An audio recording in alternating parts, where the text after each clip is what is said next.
Hello, back again. About to show you guys how to groom a reptile, or in this case, a snake.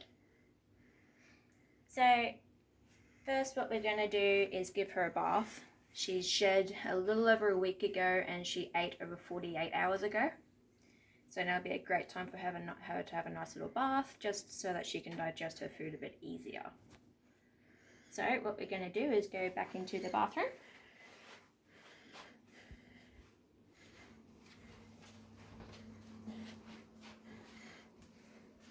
Where's the stopper? There.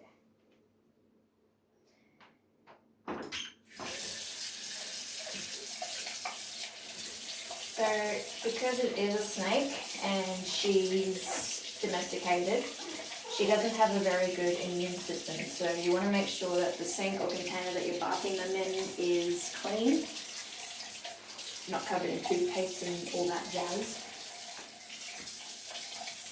And you want the water to be nice and warm. Not too cold because then they can get lethargic.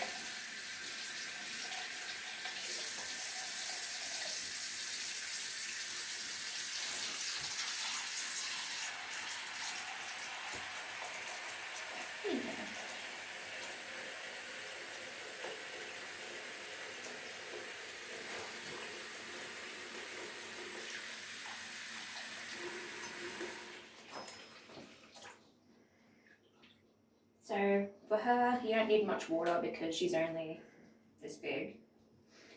But for a bigger snake, like your black-headed pythons and everything like that, you'll need to get like a little kiddie pool, fill it with warm water so they can have a splash in. And there you go.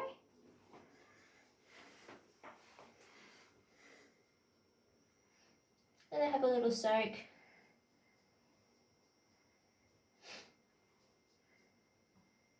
And of course they'll try and get back out because it's water.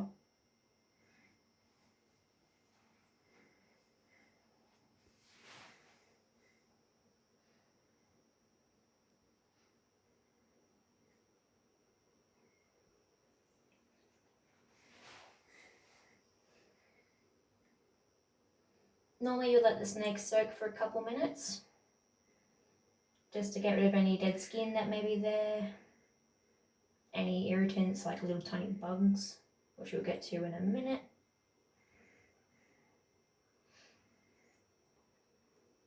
No.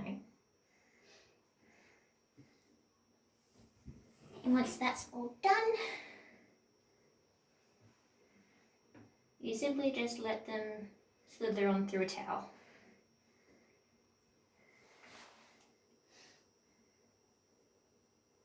And while they're doing that, you can check in between their scales, make sure there's no little mites, which are generally black in colour. Check underneath.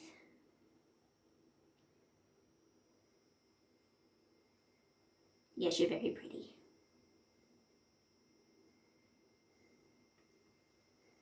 Alright, now she's all in the towel. And go ahead and pop you into your little bag so that we can clean the cage.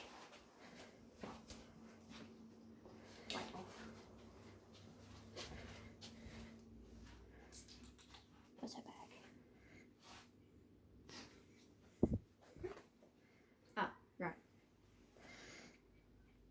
So this is the bag that she came in when she was very little, which will be fine for her just to sit in for a couple minutes while we clean her enclosure. All the way in. Yeah.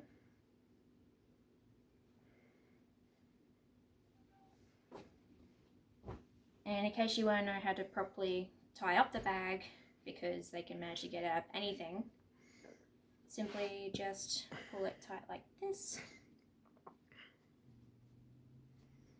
Get rid of the knot that's there. Fold it down. And then tie it around so it's got that loop. Because I've had it many a times where she's broken out of the bag and into the car, which is not fun to find. So she'll just sit there put on top of her enclosure where it's a little bit warm from the light. And then we have this, which I would need some gloves because their poo can be quite toxic because they eat rats, mice, any sort of rodent. And you also need paper towel to pick up the droppings with too.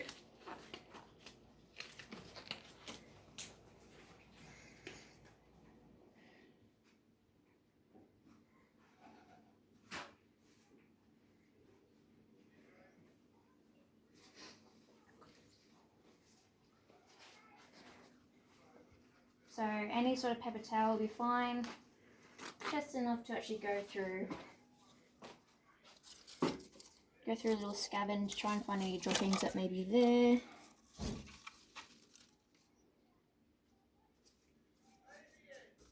Like that one.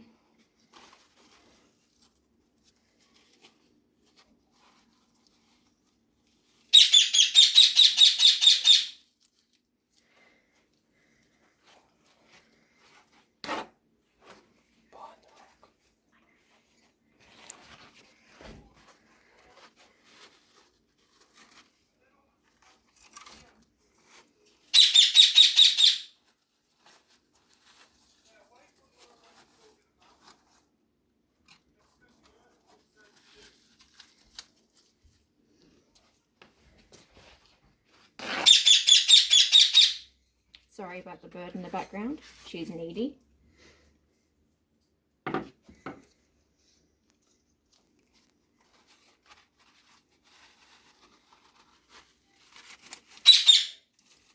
And I think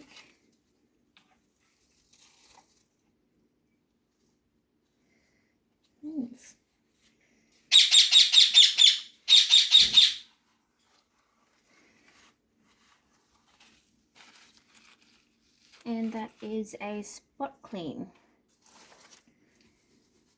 Generally, once a month, you'll want to change the bedding. Silence a bird, maybe. Spread out the bedding again, because they like to burrow and do all sorts of things. And yeah.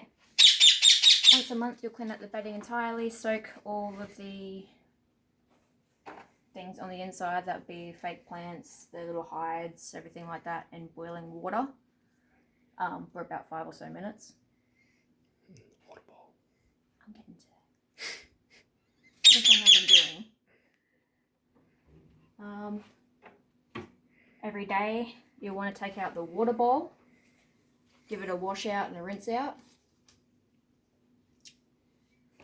Change it with fresh water every day, because if you don't, you'll get gungy, get algae all through it, and that's just not healthy for the snake. And last thing, of course, is getting the freshly cleaned baby back out. You're not allowed in there.